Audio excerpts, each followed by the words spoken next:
Hey guys, what's up? Tyler here with T Game and Tech, and today I'm going to be going over the different Kindles that Amazon released on their September 6th event, and there are actually a lot of them, and I have a huge list here, and so I'm going to go run down them, give you my thoughts on those Kindles, and I'm also going to talk about the iPad mini maybe that Apple's going to be releasing and tie it all together, and you'll see how at the end of the video. But for now, let's get off to listing the different Kindles that were announced. So the first Kindle that they announced is the $69 Kindle, which is kind of like their traditional Kindle they've been releasing with the e-ink and with, the gray display, and it's kind of what they've been releasing for the past generation or so. And so really the only thing new there is the upgraded internals, but other than that, really not too much new.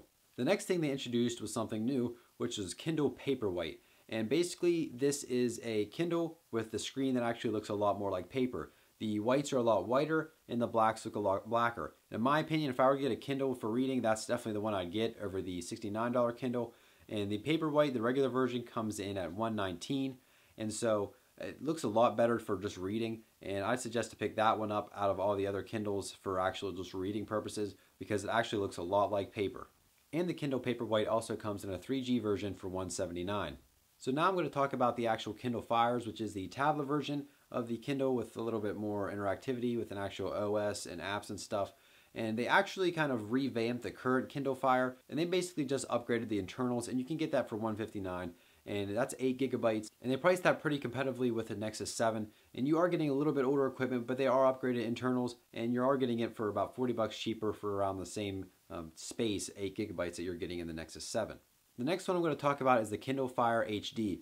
And it is a 7-inch tablet, and it comes in at $199, and you are getting 16 gigabytes of storage for this. And that is priced better than the Nexus 7 storage-wise, because with the baseline Nexus 7 at $199, you're getting 8 gigabytes, but with the baseline Kindle Fire, you're getting 16 gigabytes for $199. And the Kindle Fire HD has a 1280 by 800 screen display, and so you are going to be able to watch 720p movies without a problem. The next Kindle in the lineup is the Kindle Fire HD 8.9, and this is a Wi-Fi only device, and it is basically what I would say a competitor to the iPad. You have the bigger screen, and it comes in at 1920 by 1200, which easily gives you enough room to watch 1080p movies in high definition. The Kindle Fire HD 8.8 comes in and starts at $299. You can also get that in 16 gigabytes and 32 gigabytes respectively, along with all the other Kindle Fire HD products. And the last Kindle Fire HD is the Kindle Fire HD 8.9 4G LTE, and that's the full name. They actually add wireless on the end of the name on Amazon's website, but that's the last model, and basically it's the Kindle Fire HD 8.9 with 4G capabilities. And so that is a lot of Kindles, and I just went down through them all, and with all the different space configurations, 8 gigabytes, 16 gigabytes, 32 gigabytes, there are a ton of Kindles to choose from. And so I could see it being a little bit confusing for the normal consumer who really doesn't know all this different kind of stuff. And I could see people buying the wrong Kindle by accident for somebody for Christmas. But there are plenty of choices, and I hope they explain it well enough on their website, and I'm sure Amazon will, that people won't be buying the wrong model, and they'll know what they're getting, and they'll be going to be happy with their purchase. And one thing on the Kindle Fires that I'm really not happy about is that they have ads, and they say there's going to be a workaround in the future. Amazon said you will be able to take away ads sometime in the future, but as of right now, I'm pretty sure you can't. The Kindle Fire is basically supported by ads either on the lock screen or maybe on the home screen, and so I think that's very annoying. And just to have ads popping up over your screen that you really don't want there. I mean, if ads would be popping up on my Nexus 7, I'd be pretty frustrated.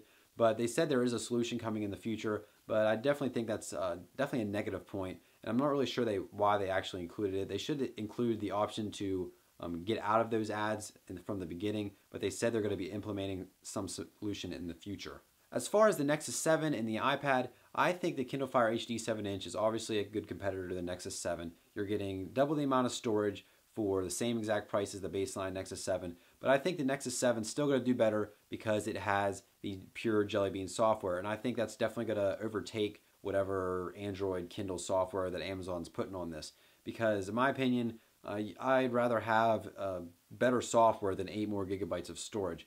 And I got the 16 gigabyte Nexus 7 anyways, so I think the OS Jelly Bean on the Nexus 7 is just going to beat out the Kindle Fire HD overall, just because of the whole user experience. Not to say it's going to be a bad product.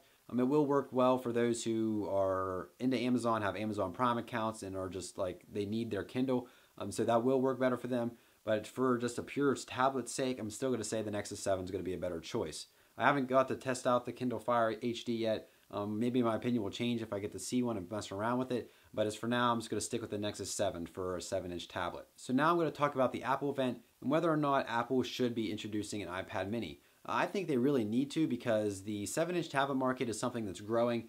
Amazon is just now introducing the Kindle Fire HD, and the Nexus 7 is already out there, and the Nexus 7 dominates that market right now. And I think Apple could do a pretty good job releasing an iPad mini, and so I think they're going to release it. I'm not sure when the release date will be, but I'm pretty sure they're going to announce it. If not at this event coming up for the iPhone 5, then some other event in the future.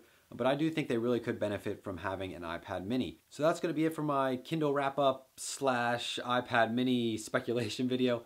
So if you guys enjoyed this video, go ahead and give it a thumbs up. Don't forget to subscribe to this channel for more tech and game related content. And don't forget to follow me on all my social links. They're in the description below. And so thank you guys for watching, and I'll see you guys in the next one.